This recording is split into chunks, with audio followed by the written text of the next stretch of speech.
So welcome back. We are ready for the last part of this workshop. So it's my great pleasure to introduce Nadia, who gave a short presentation yesterday, but today she will have a bit more time to make a presentation, also to answer some of your questions. So she will talk today about the gender, the shifting paradigms. Sorry, paradigms. Paradigms. Okay. Sorry. This is my French accent. I'm so sorry about that. Okay. So the shifting paradigms in our dynamic area. So thank you so much, Nadia. Thank you very much, Diana. I'm so happy to be here again today. And first of all, I want to thank you all. Your reaction yesterday to my talk was inspiring. And I've done quite a few talks like this in the past at different universities and conferences. Oh, yes, I have to stand here for the camera. Yeah. And okay, thank you. It's always been amazing. I like to gauge the reaction of the audience and feel how they're responding to the topics. And sometimes I will talk off topic because I feel they need to hear a particular thing. And I wanted to start my discussion by talking about what's happening right now. I think everybody's a little bit confused. It's a very challenging time for men and women all over the world, not just in Saudi Arabia. There are huge changes happening everywhere, and so many conversations about feminism, gender, equality, and the female identity, the male identity. It's a really hot topic. And I think when that topic dies down completely and all that noise stops, that's when we achieve true equality. And when that's no longer an issue, that's when we are really in the zone where we're working together competently, professionally, without any barriers or discrimination or any of those things that actually create negativities between us and between our fellow colleagues, men or women. Because, by the way, the issues that we experience at work are not just between men and women. They can be between women and men and women. And I'll talk about working in a woman's world in a bit. We always say working in a man's world. Well, yes, we've been talking about that for like the last 40, 50 years. It's a man's world. But that paradigm is shifting. Is it still a man's world? When I look at this audience, I see many wonderful women. I don't know whether that's because the men aren't interested in our conversation here, or they weren't invited, or they think this is a woman's thing. But I think it's very important to bring the men to the table. Before we used to say it's important to bring the women to the table. We need to bring the men to the table. They need to be part of this discussion because in the end, they're not our enemies and we're not their enemies. But the problem is when we focus on this gender divide, it's almost like saying, I'm different to you, you're different, I'm going to be competing against you. And you know what? I'm actually better than you, and I can do your job better than you. And one day I'm going to have your job. Obviously, that's what they're hearing. But what you're saying is, look at me, I'm really competent. I can do this job really well. You know, I just need your support. I need your acceptance. But what he's hearing is, oh, yeah, 10 years, no, 2 years from now, that woman's going to have my job. What am I going to be doing? And so you've got this situation that it's a new situation. And I noticed it more than once. And even some people are joking about it in social media. You know, I saw a TikTok, sorry to say that. Yes, I do sometimes. I get them not deliberately, you know, forwards and things. And I just sometimes open a TikTok and I'm like, oh my God. This guy was sitting there, Saudi guy, I think he was Saudi anyway. And he was saying, why are you taking our jobs? You're taking everything. You're all over the place. You haven't left anything for us. And it was in Arabic, of course. And I was looking at that and thinking, oh my God, what a shift. Now, I'd already decided to talk about paradigm shift and the changing dynamic in our era. So that was just like saying to me, yes, it's out there, even on the level of comedy, okay? But I think he really meant it. I don't think it was comedy at all. I think it's a cry from men. Now, I'm the mother of 2 sons. One of them works with me. He's my technical director. And the other one, he's 17, and he's still finding his way, because I think the new generation are a little bit, I don't want to say lost, but I think they have too many distractions, complete distractions. And so I have many daughters. They're the wonderful women like you, and the women that I work with, the women in my teams, and the women I've mentored over the years. I look at them as my daughters and sisters. So, you know, I don't feel I've been deprived of daughters. The boys, my son Umar is, well, obviously I'm his mother. He's very important to me, but I have an anxiety for my son. And why is that? Because the powerful feminine energy that is all over the place now, we are feeling the importance, the pride, the presence of the feminine energy in our work, in our life, in our media. Look at the Saudi media. Look at all the interesting advertising and branding of the new Saudi Arabian 2030 vision. You see more women's faces than men's. This is what I've been noticing. And they're bright, young faces full of enthusiasm, looking at the future. And this is an amazing, amazing brand for our country, and a very positive brand. And it's not random, it's deliberate. But what's happening with the young men? What are they feeling as well? Now, why am I talking about this? You may be wondering, why is she talking about men? Because we are a family. My business is successful because it's inclusive. I have a diverse team, different nationalities, and male and female, okay? But we manage to have a mix that works together. Now, young men today are growing up in an environment where they see female leaders, and that's a great thing. And they should understand that leadership can be either male or female, and their colleagues can be male or female, and they have to understand that they can work together without the threat of feeling that she's better than me, or I'm in a race with her, or that dialogue, that narrative going on in their heads. So I don't want our younger generation to be robbed of their confidence. The shift between being discriminated against to becoming a threat is a fine line, and it could backfire.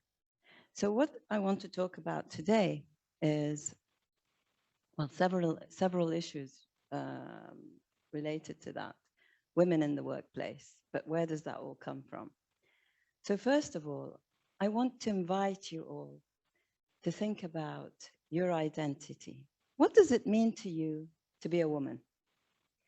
How do you perceive yourself as a woman? Do you perceive yourself as a woman, or are you being somehow trained to think that your gender doesn't matter because you're in the workplace and you have to be competent?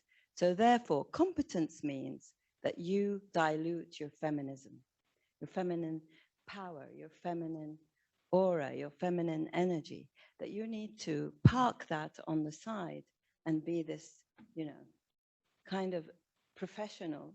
And professional doesn't mean non-feminine. Professional means professional with your work and having a job ethic and being adhering to specific requirements and standards and expectations of excellence and responsibility. I think there is a blurred line right now between being a woman or a man in the workplace and how to deal with each other, especially because of the Me Too movement and things like that, that have made women a little overcautious, and I use overcautious very carefully, this word, okay? Because you can never be cautious enough when it comes to how you project yourself. It's very important to know how to communicate, okay? I get invited to many seminars, as I just told you, and one of the questions I get asked a lot, sometimes it's even not on, it's off topic. Muhandisa Nadia, please tell us, how do you communicate with men? We want to know how to conduct that dialogue with our colleagues. And, you know, one of the things that I realized that we are, because we're transitioning so quickly from a male-female segregated society and segregation in the workplace, and suddenly all these men and women are together at university, in the workplace, at school, you know, I realized that they haven't had a chance to transition. It just happened almost overnight. And I mean, I remember a time when, you know, women had to go through one door and men would go through another door just to go into the same space. And I remember a time when company owners were crying about the expense of having to create separate workspaces and duplicate all their resources so that they could provide employment for women and employment for men. And sometimes they just gave up on employing women because financially it just didn't make sense. Now, alhamdulillah, we're past that, okay? And we don't have to worry about separate doors and segregation, but we do have to maintain a private space for women in the workplace. I think it's important. Now, that brings me back to the feminine identity, okay? So when you're at work, do you perceive yourself as a woman at work? I want to ask the audience this question. How do you perceive yourself? Who's interested to answer that question? Great. You don't. How do you see yourself?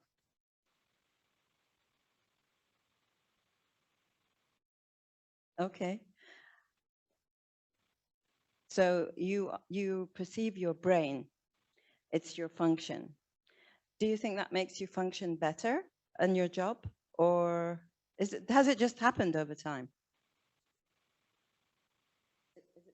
Yeah, it has been all the time. And what I observe is that when I see women in my working environment that doesn't belong this way, that are more feminine, or I admire them. Say, okay, wow, you are super strong because you can be both at the same time, and I cannot. I'm just a brain when I'm working. Thank you, Diana, for that. And you know what she just said? It's really something that a lot of women are struggling with. Should we hide our femininity? Do people perceive us as being weak if they see that we can have a cry in the office? Let me tell you a story. One time back in the 90s, this was the first time I ever fired an employee. And I remember I brought him into my office. I mean, the poor guy, I felt sorry for him. He just wasn't doing his job properly. And I'd put up with him for longer than I should have. And everybody around me was telling me, why are you keeping him? You know, and you're paying all that salary and everything. And I'm thinking, well, you know, he has a family, he has children. How can I let him go, you know? Anyway, so finally the moment came and he came into my office. He knew it was coming, actually. And I said to him, I won't say his name, I'm so sorry, please sit down. And he sat down. I'm so sorry, you know, I have to let you go. And it took me a while to get around to that. And he was like, yeah, I know it was coming. Anyway, so we had a little talk and a pat on the back, and don't worry, and you'll get all your benefits and all that. And I hope you, and he said, look, it's okay. I'll survive. And anyway, I had a feeling you were going to do this, so I'm already looking for another job. Anyway, I went into the bathroom because I was devastated that I just sacked this guy, and I cried in the ladies' loo. And I thought, you know, I thought, oh my God, you know, that was such an emotional experience for me. And I said, I've got to toughen up. I own a business. I have a team of like, I don't know how many they were at the time. I think we were about 45 at that point. And because my business grew exponentially very quickly, and I wasn't an experienced business person in the sense that manager, let's say, manager of human resources. I had to learn all of that. And, but I was a people person, okay? I look at people and I don't see men and women, I see human beings, okay? And that's really important. And then I see men and women, okay? Because we are men and women, and that's okay. We have to own that and acknowledge that. Now, I did my best to make sure that my team was equal, 50-50. And whenever I had women, you know, coming forward for a job, I would give them the opportunity to prove themselves. But at the same time, I couldn't hire a woman who was less competent than a man simply because she was a woman, okay? That would harm my business. So all the women that were in my firm were extremely competent people, and some of them were very young and shy, and I had to work on their self-esteem and their confidence. And one time I had a visitor that walked through my office, and he saw these women in their offices and working, and he said, "Oh, you have a lot of ladies in your staff." And I said, "Yes, of course, you know, I advocate women, and I think it's important that we have a mixed, diverse office. It leads to more creative work. Men and women together in a team, they complement each other when they can get over this whole I'm a woman, you're a man type relationship. No, you have to be professional. And I think it comes from the top. The top management can enforce the culture of the business. The culture of your company, no matter how small your workplace, is very important. So when the culture and ethos of your firm or your institute or your university is saying, we are all encompassing, we respect diversity, we will not tolerate discrimination, we will not tolerate stereotypes, we will not tolerate politicalizing the workspace, which is another topic. Because once politics get into your workspace, believe me, everything slides quickly down the drain, okay? Efficiency, profitability, healthy work environment, all of this slowly disappears when the staff are playing a political game. Who gets the promotion, who gets the bigger office, who gets to sit next to the boss, who goes to the next convention, who gets the raise, you know. Those are things that when your staff start focusing on things like that, they're not focusing on their job, okay? When they're focusing on how to backstab their colleague, they're not focusing on their job. And it introduces a horrible negativity into any business, which results in a disastrous situation. So for me, I recognize that early on and I don't tolerate it, okay? And I certainly will not tolerate a man being disrespectful to a woman, or vice versa. I had a lady come in that was very disrespectful to the male team, and she wanted to impose her, you know, authority over them. And obviously I didn't accept that, because we work as very equally. There's no something called I'm your boss, you know. There is a culture of respect. So going back to the idea of culture in the workplace, when you are telling your staff, we respect diversity, we respect your merit, your abilities, we recognize you, okay? I recognize you for being a talented, creative human being. And I also acknowledge that you're a woman, and that as a woman, you have differences, okay? You probably have different needs. You may have a husband, you may have children, or a mother who's sick at home that you need to go back early to see. I need to be understanding to my staff's needs in the workplace, okay?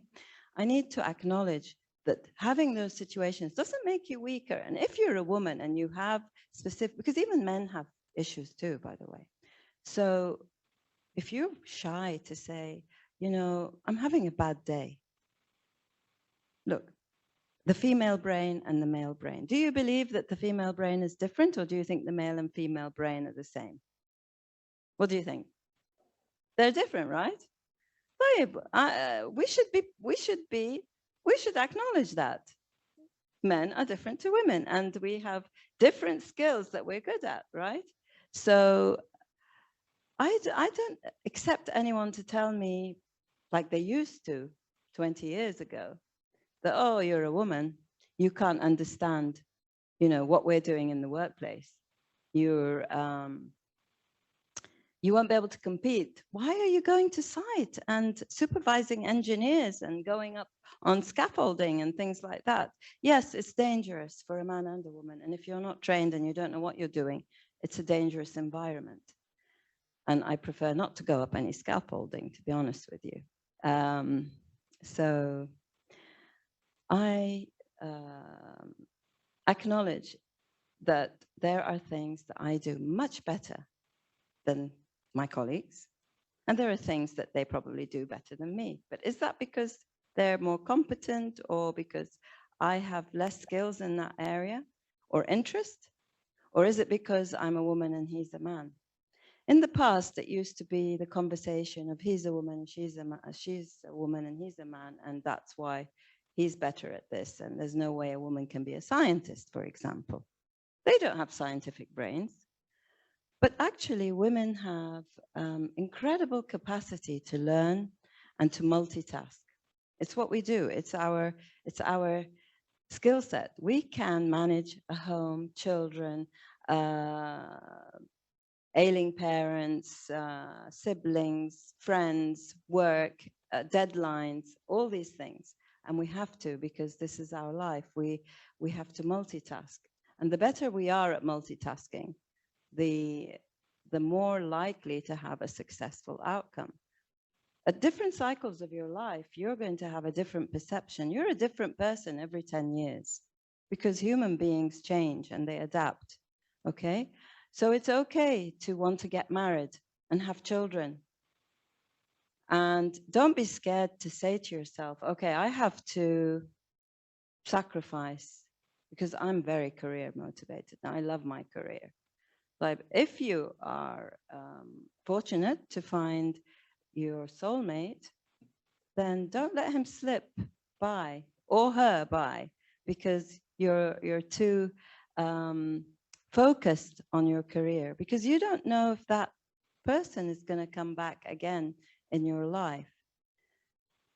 In my office, I had the opportunity to experience this with my staff. One of my girls, I really love this girl. She's amazing. And she came to me one day and she was in tears. And I said, what's wrong? And she said, Nadia, I don't know how to tell you this, but I'm getting engaged. And I said, but why are you upset? Mabruk, this is a great thing. And she said, yes, but my fiance lives abroad. And she wasn't Saudi. She was Jordanian. And he lives abroad, and I really don't know what to do. And I said, okay, what does he do? She said, he's a computer engineer and so and so and so and so. I said, what's he planning to do? She said, he's planning to come to Saudi Arabia, and he's looking for a job. But I don't know, we might end up moving to the Eastern region. And I said, okay, let him send his CV to me. So he did. And I conducted a interview with him online, and I liked him. And actually, she didn't know, but I was like checking him out to see if he was good enough for her. Anyway, yeah. So I was like, yeah, he's a nice guy. Okay. So I said, listen, I'm interviewing you. So you're interested to come and work for MBA? And he said, yeah, of course. The love of his life was there. And I was very much aware of this, but I thought, okay, I know her. She's professional. I'm proud of the way she's adapted and she's developed in my firm. And I didn't want to lose her. No, I wasn't going to lose this girl. I'd invested in her and I believed she had a bright future ahead of her. So what did I do? I hired her fiance. Yes. And he came from Jordan. And I love this family. They're a family now. Of course, they got married, alhamdulillah. And her first child, Layla, was born while she was working with us. And, they started to have children quite early on in the marriage. So Layla was our first baby in a creche in the office. And we have Karim now, the baby that you saw in the photograph with me yesterday. Okay. Of course, there are many other examples in the office where we had young ladies that came, they were working with us for a year or two, got married, got pregnant, had their babies, and continued to work. Some of them found it too much. I had one of the girls, she had twins. So she said, I don't want to leave, but can I come back later? And I said, sure. Take your time, go away, and think about it. But this particular example, why am I saying this to you? Because, and this is a word to employers. I don't know how many employers are watching this online, but I have a lot of advice for employers, by the way. I should do a talk directed to people who employ people because they have no idea, unless they're actually part of the team and they feel what it means to be an employee, what it means to be responsible for a family and to worry about that family. And by the way, it can be a woman that's responsible for the family if her husband is out of a job or her father needs her help and assistance. We always look at women and think, oh, she doesn't need the job. She's just, in Arabic we say dallu'a. Okay, but it's not true. She's there for a reason. Self-gratification, maybe she does need to help her family. So we need to respect that. So I would advise employers to be very sensitive about their staff and their staff's needs and not to alienate them. Like if you have an issue and they say, no, I'm sorry, I don't sympathize with you or your problems. And that's where you, as a member of this company, start to feel ignored, disenfranchised, and you lose interest. Okay? Now, going back to the paradigm shift. I've been fortunate enough to see the change in Mamlaka and actually experiencing it everywhere in the world. Working with AGI, the advisory group on gender issues, which advises UN Habitat and the executive director about the issues of women and human settlements, okay? And it's a huge topic. I don't want to go into that today, but you can imagine that we have to examine and look at certain specific groups, disenfranchised groups, and groups who have no voice in their particular societies. And it was expected that our board would be very, well, it says gender, it's women. We are focusing on women. That's what our board is about. Recently, we felt that there was some, this is a very sensitive topic, by the way. But we felt that maybe some people were not happy with the board because they felt that we weren't inclusive of, and it was said, binary. Now, maybe that's a subject that's very sensitive, and it's like the elephant in the room in some situations and some places that I go to. How do you deal with that? And now I'm talking about a global organization. UN Habitat is a global organization. It doesn't represent any one given country. It's a global theme, okay? And our advisory board is advising for several countries and societies, and it's made up of women from many different regions in the world. So we're very diverse. So we were surprised to hear this comment. It was a criticism. Why don't we have, why haven't we included this, these other gender? So, because you have men and women, and then you have other, and we didn't know what to do with this, because to us, women are, it's a biological difference. We were just talking about the difference of men and women and the hormones and the female mind. We have a womb also, and we have children, or we can have children. We have specific things which are specific to us, okay? And the fear of diluting the board, because we saw it as a dilution. I personally was thinking about it in that way. If our situation was hijacked, the narrative, let's call it the narrative, if the narrative is hijacked by a different narrative, which has a different set of requirements and principles and policies, because what does my board do? What does AGI do? It works on policies and policy making to advise a very important organization that can have policies that will affect future of women in different societies, and men and children. It's when you talk about human settlements, you're not just talking about women, okay? So to have our board focused, or let's say distracted by a completely different narrative, would probably take away something from our focus on women's issues.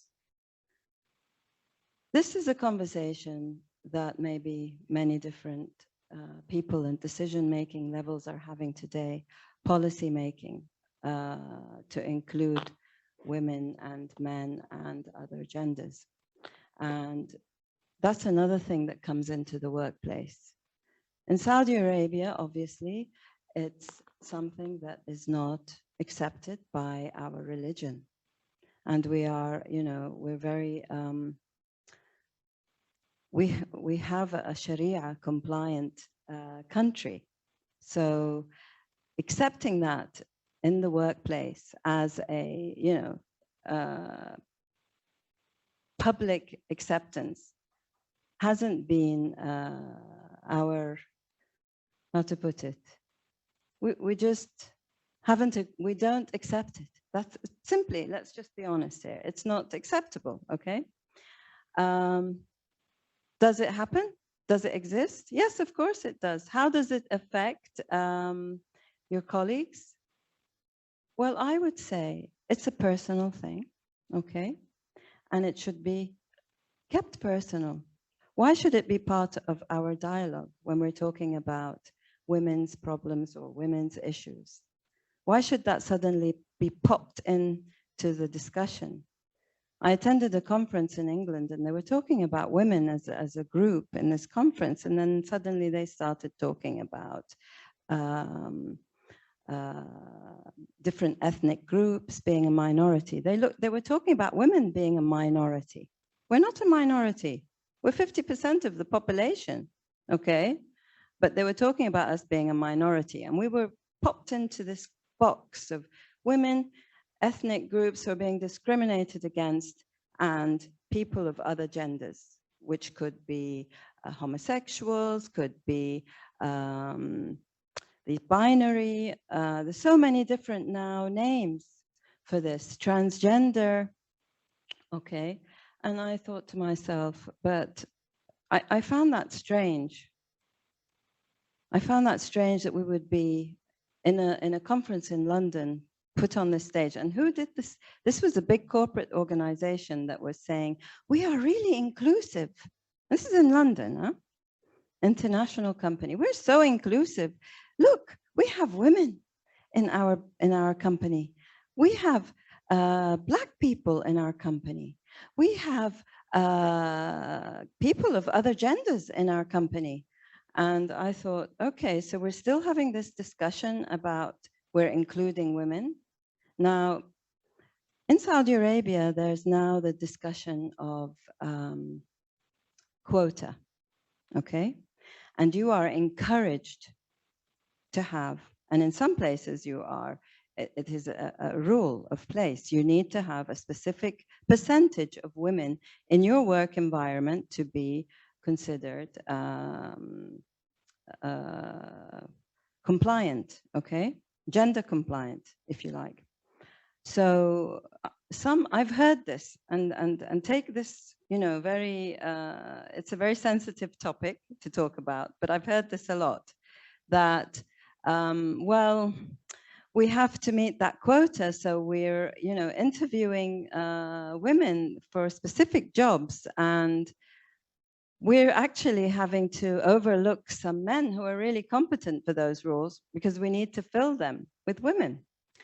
Now, my answer to that is, okay, as I said to you earlier, I will, for me, it's the most competent person for the job, regardless whether they're male or female, okay? And it's important that we remember that. But at the same time, if we're going to hire a quota of women and you feel they're not competent enough, take them and train them and educate them and bring them up to the level that they should be at. But at the same time, I advise women to be very sensitive to this situation. Being equal, being confident, being yourself in the workplace is doesn't mean that you need to be aggressive. Don't let go of your feminine instinct to care about others and to be careful that you are not acquiring a male mind. Do you know what I mean? I mean, the kind of personality that drives a man to be competitive. It's important also to get to the top of your, if that's what you want to do, but it doesn't mean you need to be like a man to compete with a man, okay? So holding on to our identity. The other thing is, what is our identity as Muslim women in the workplace?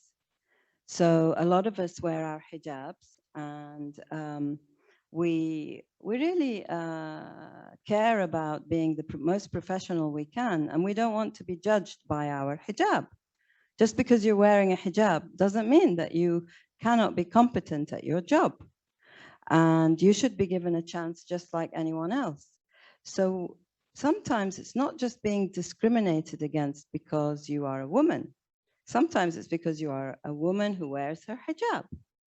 And so we've gone from being, you know, sensitive about women being in the workplace with men to women now being sensitive about their hijab. What I want to say is, it's a diverse world, okay? And in order to have a successful working environment, we need to work as a team and embrace each other as a team and respect each other's abilities, and not focus on things like she's, you know, her gender or her hijab or things like that. Now, it's a very difficult topic, and I know I probably touched on a very sensitive area, which can be a little bit uncomfortable, you know. I mean, one second. It can be uncomfortable to discuss things that are part of our psyche. And society is very, sometimes reluctant to face awkward, yeah, thanks with you, to face awkward subjects because you don't know what the outcome can be. And you might be judged for opening a topic that others find very controversial. Now, I've been unfiltered a lot in the past. I've talked about equal pay for Saudis. I've talked about harassment in the workplace. And I know that's a topic that was discussed earlier. How do you deal with a man that's harassing you? Well, I can tell you, when I first started working, I was harassed, okay? It happens to all of us. And how was I harassed? It was very subtle. It could be anything, like somebody asking me out to dinner and ignoring the fact that I'm a professional person. I'm doing my job and he's asking me out to dinner. How would I respond to that? I would say, well, thank you very much. My father would love to go out to dinner with you. And I'd say it over and over again, until he got the point. So deflection. Sometimes you need to deflect your and distract, deflect and distract, and maintain your dignity at all times. You shouldn't feel that to rise to the top of your career, you need to do things that would compromise your integrity and your dignity, okay? As professional women, doesn't matter what sphere you're in, academia, if you're a scientist or you're working for a firm like mine, you should consider your professionalism as the priority in dealing with others. Now, if your livelihood depends on it, I was in a situation, and this is, again, a sensitive topic, where by the way, I don't know how much you know about me. I've been through a lot, and I've been partners with Al-Walid bin Talal for 5 years, and you can imagine the environment I walked into, not knowing, what it, and that happened when I was around 29. And I'll tell you that story if you'd like to know it. But anyway, so I have been exposed to different environments, different mindsets. And mindsets, I don't know if you've ever had this. Have you been in an environment where they say, we respect women, and yet they patronize you? And like, I was in this environment where we respect women, but we expect them to wear high heels, nice skirts, and weigh 55 kilos. Well, I won't say, but that was an environment like that, okay?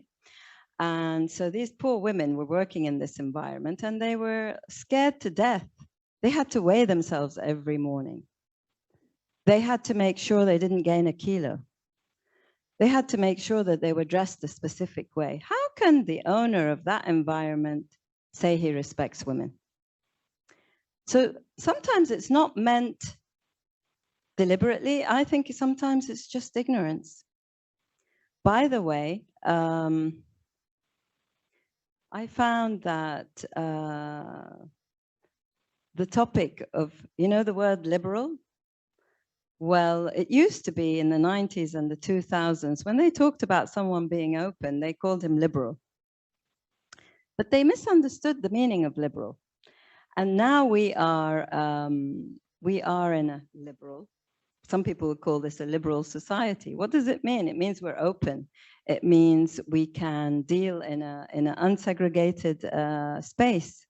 We can work with each other as men and women equally. But in some people, they thought that was promoting an environment that would lead to things that are not professional. So going through the 90s and the 2000s, learning all these things and trying to deal with them and teach others later on, being a role model, wasn't, there were challenges for that.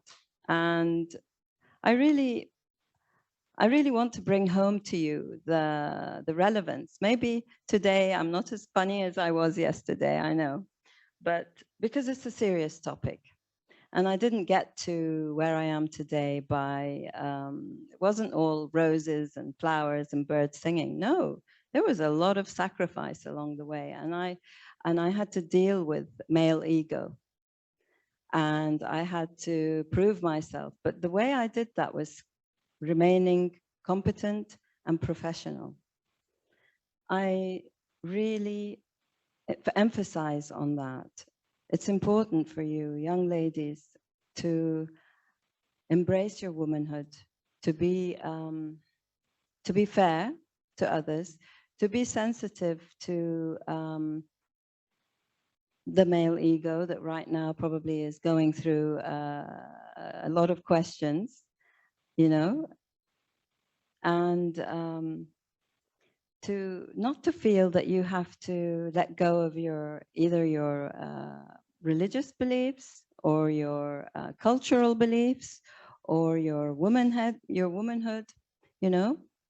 Confidence is important. But if you choose to get into a career and be in a working environment, the first thing you need to focus on is your ability to be a professional, competent person in this area, and that comes first. Okay, and I think I want to actually hear from you because I'm talking a lot, and I feel like I need some questions from you, so I can tell you. Yeah, I've got a lady at the back there.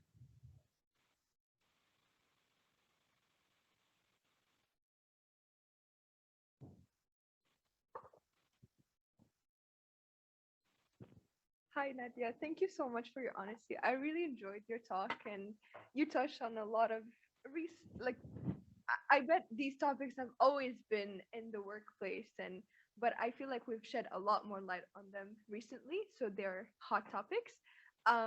But you talked a lot about the male mind and the female mind and how they're different.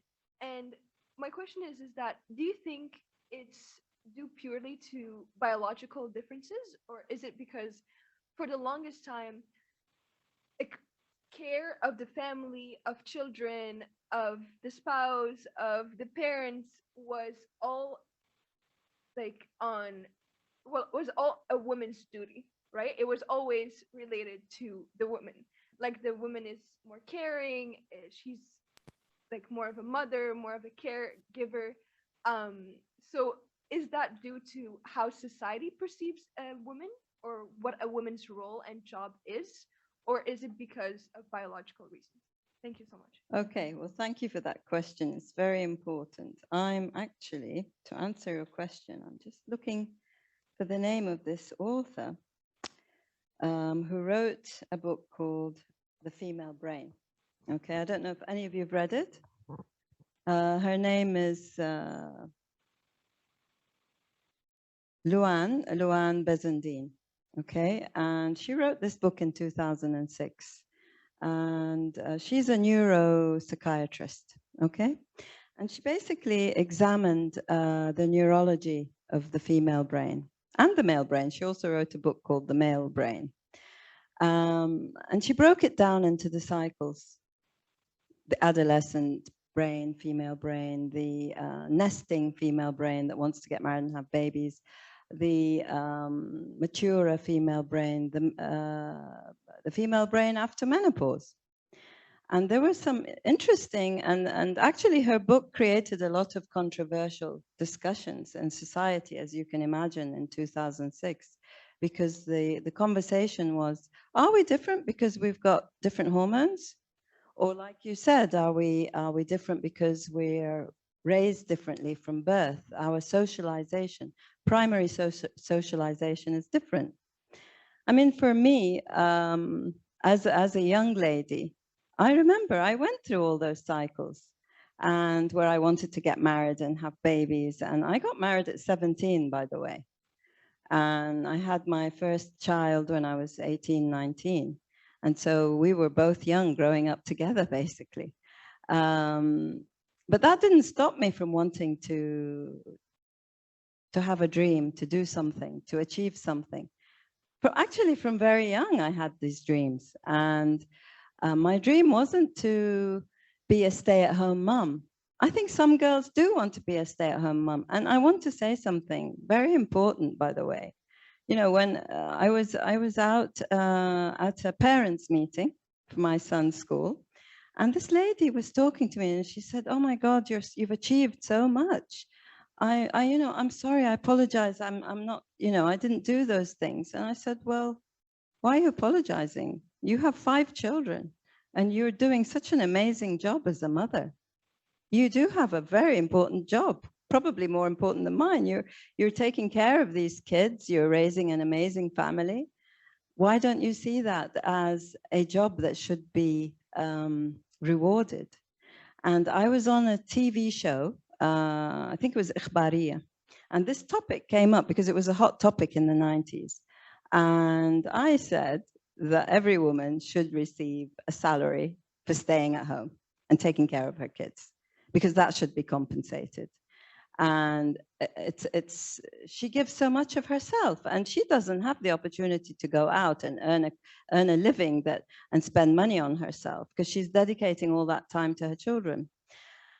Now, why is she doing that? Is it because her brain is different? Probably. I don't think a man, except for some exceptions, would, be able to stay at home and raise kids. And I'm sorry, I want to apologize to any man who's out there that actually is quite happy doing that.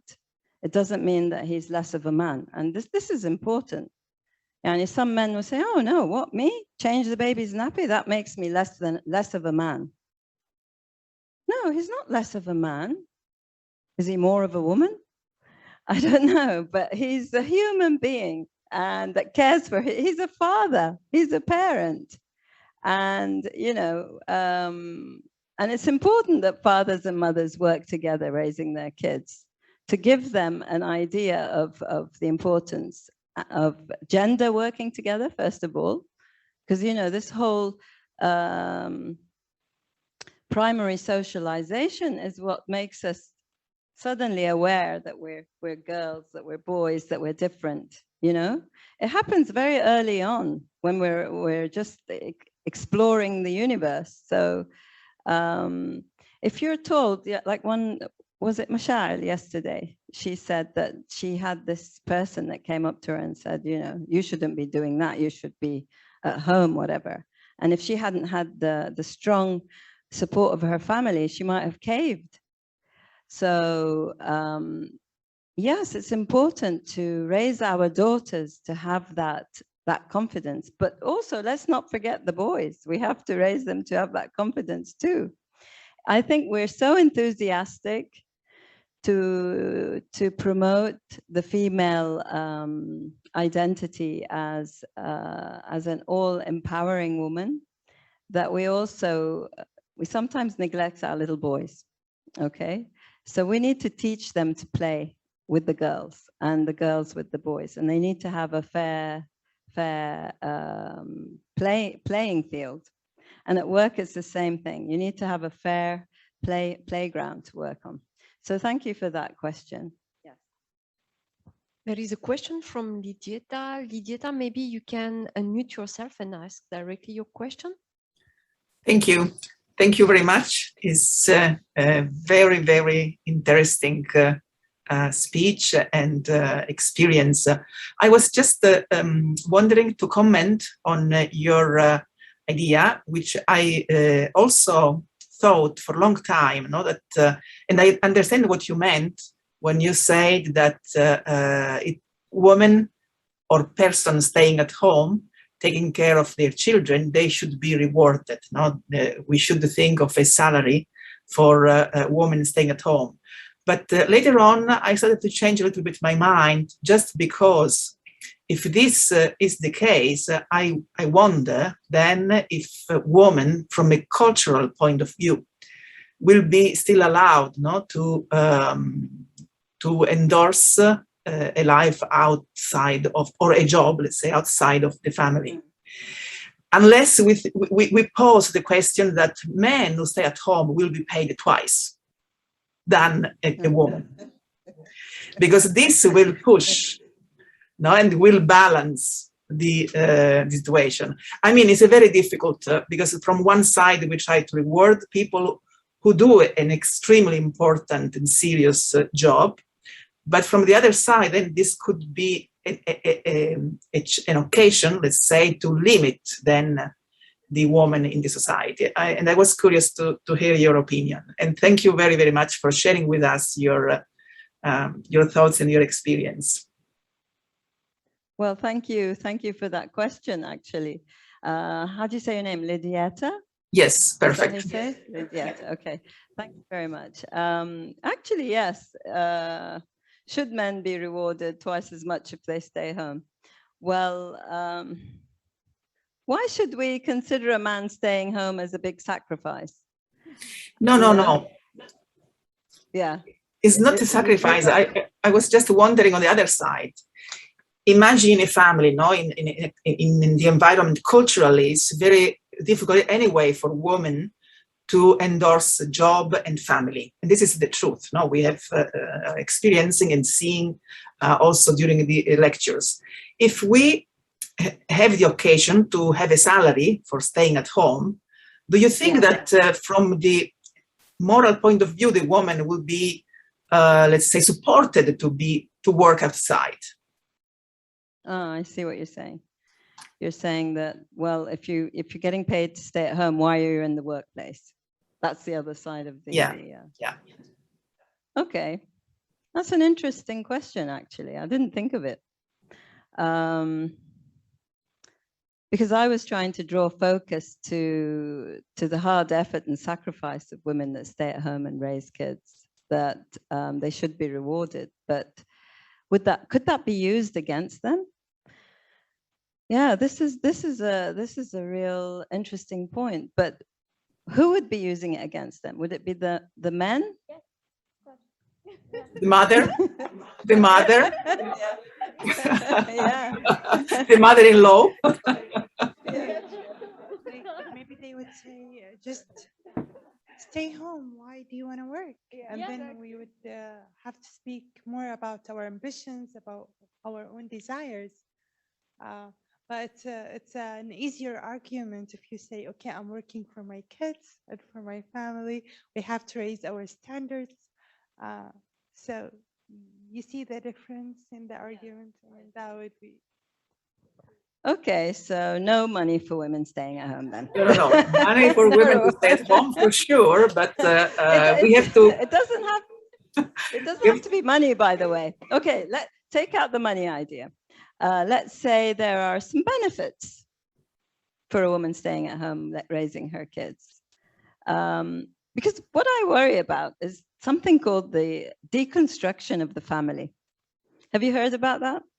It's something that really worries me, because I look at society today, and we are a society that is on social media, on our devices, and you only have to sit with people to see a whole family at a restaurant. Everybody's on their mobile phone. Nobody's talking to anyone. And we're absorbing information. And sometimes it's misinformation, and sometimes it's useless information. And basically our brain waves are probably flat at that point. In fact, I heard a research that said you have no brain activity when you're watching TV. I don't know if this is true or not. So maybe that's why I sometimes watch TV on mute. So I just want to chill and I don't want to think about anything. But really, rewards for being, you would say, well, that's her job. Why should we reward her? Some people would argue that. But it's a very taxing job. So if she got some appreciation, maybe some social benefits. I know there are social benefit systems to help women, especially single women, because in the deconstruction of society, we're having more and more single women having to bring up children by themselves. And by the way, divorce rates are going up everywhere. And why are they going up? Is it because men and women are, intolerant towards each other at home? Is it because she suddenly found her identity and wants to be that powerful feminine figure, and her husband is very intimidated? This was another thing I wanted to say. Men can be intimidated by very strong, confident women, and intimidation can transmitted or transpire into anxiety. And sometimes hostility. It can manifest in different ways. So when your colleague is being anxious, he may come across as being hostile because he's intimidated. That how come you're able to stand in front of an audience and talk like this and he isn't?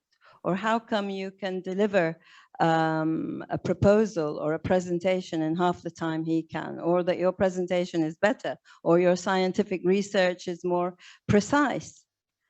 And this is very intimidating. Now, if you were a man, how would he feel? Would he feel intimidated, or would he feel, okay, he's great, good luck to him, kudos, I'll learn from him? Or would he feel jealous? Jealousy is something we have to deal with, by the way, and that is the woman working in the woman's world, okay? Some women are jealous of each other and each other's success. And they say it's a natural instinct in women to be jealous, because I don't know if this is true or not, that it relates back to ancient times when women would have to be protective over their children and their spouses or their partners. And, you know, so it was like the alpha male and the alpha female and all of that. But does that actually manifest into the jealousy in the workplace? And is competitiveness, I have 2 minutes? Okay, so should we be aware of jealousy? I think it's a very subtle thing. And also it can create anxiety, and it can create, some women think, oh no, I'm just being competitive. But actually it could, she doesn't realize, maybe she doesn't even realize it. And I wanted to say, when you feel intimidated by someone, maybe they don't even realize that they're intimidating you. It might not be deliberate. So I encourage open dialogue and to be frank and to respect each other's opinions. And, you know, to say, okay, I have this particular issue, and, you know, I choose to talk about it, or I don't choose to talk about it. It's your right, you know? So it's a very long topic, and I'm so happy that I had the chance to be here with you today. And I really wanted to learn from you as well, and I think, you know, I've had that opportunity over the last 2 days, and listening to the talks and getting the feedback. And I would like to end this with another question, please, from the audience. Okay, we have, how about you, Iman? Iman, yeah? Both of you, both of your questions, that would be great. Short. Okay, short. Sure, what time is it? Okay. Right. Thank you very much, Nadia, for this thought-provoking talk. I really enjoyed every part of it. It actually made me think about many things I encountered during my life generally. My question to you: what kind of an advice you would give to us on choosing our battles? When should we make a compromise, especially in the work environment? Sometimes you get annoyed by certain behavior or unprofessional behavior, let's say by men or women, but let's say by men, especially when working in environments where women are a minority. When would you choose to compromise, and when would you choose to fight back? Look, from your experience. Yeah. Well, thank you for that question first, because it's an important one. Let me be honest with you. If the unprofessional attention that I'm getting from a male colleague, even a female colleague, by the way, sometimes women can approach you in the wrong way, but mainly men, of course. I wouldn't accept it. You should not have to accept any negative, unprofessional, compromising attitudes from your male colleagues, whether they're your superiors or your equal colleagues or your subordinates, okay? It's unacceptable. And now with the current laws, there are, you can actually, there is a recourse for you to go to, if you feel that the situation is becoming intolerable, then you need to talk to somebody. If you can't confront that person and tell them how you feel, then you need to go to find someone who can. First of all, that's probably your first recourse, or you go to your department. There should be a department where they offer advice, and they also have the what do you call it? The work ethics, you know, the compliance in the workplace. Okay, and one of those standards is. Are you talking about, for example, if someone was harassing you or something like that, or taking your work as his, or anything in general? In general, yeah. Don't let anyone rob you of your dignity and your ability. And just to say that I had that speech for a group of young women coming from America. And they asked me to go to Washington and talk on this topic because it was a hot topic there. Imagine, so we're talking about this here. They're talking about it now in America. So don't think that this is an Arab world discussion. It's a discussion happening everywhere in the globe. Okay, thank you. I think you had was it you? Oh, sorry. Just a very quick, because I want to be fair. I know you said we don't have time. First, thank you. It was an inspired speech. So I want to ask you how to face discrimination.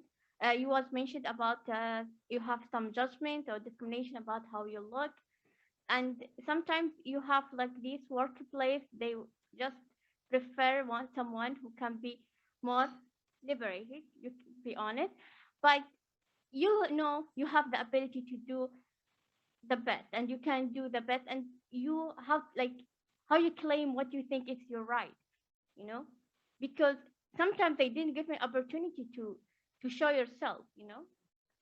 So how you start to like raise your voice and claim what you think is yours? Thank you. Okay, so you meant that how do I achieve my objectives and still maintain my identity? Yeah, because sometimes, you know, in some workplaces, they didn't give you this opportunity because they have like some judgment about how you look or where you're from, or, you know, this kind of thing, or just because you're a woman, you know? Yeah. Yeah, you see that. I know the workplace is changing, and I remember a time when nepotism was a big problem, discrimination against women was a big problem, and yeah, stereotypical behavior. Well, look, I hope that this won't, you know, be the situation. The next time we have this conference, I hope we're talking about, you know, how we've overcome all this. But how would I deal with that? Or how have I dealt with that? Oh my God. I stuck to my beliefs. I have confidence in myself, and I worked hard. You know how they say women really work? I did. I worked super hard. I stayed up nights to make sure that my work was amazing and better than everybody else's by far, not just a bit, okay? I proved myself, and I went out there and I traveled around the world to find the answers to these questions. And because I was so confident, people really took me seriously, even when I was quite young. Listen, there's always going to be someone who's going to champion you. And by the way, you'll be surprised, it could be a man. I will tell you, I wouldn't be where I am today if there were men that didn't believe in me, okay? And that's why I say we need men around this table, because they're fathers of daughters. You know, they want their daughters to succeed, and they don't want their daughters to be discriminated against and harassed, you know? So you will find male and females in your work environment who are in senior positions that will be there to support you. I'm absolutely certain of that, okay? Believe in yourself. Allow your shining light to shine out, you know? Okay, that would be my word. Okay, well, I hope you benefited from any of that. Yes, thank you. Thank you so much, Nadia. It was really, really inspiring. And in your talk, you started to talk about a topic that we never talked about in Saudi, at least at KAUST. So I'm really impressed by the way you are putting things together. I really appreciate it. Thank you so much.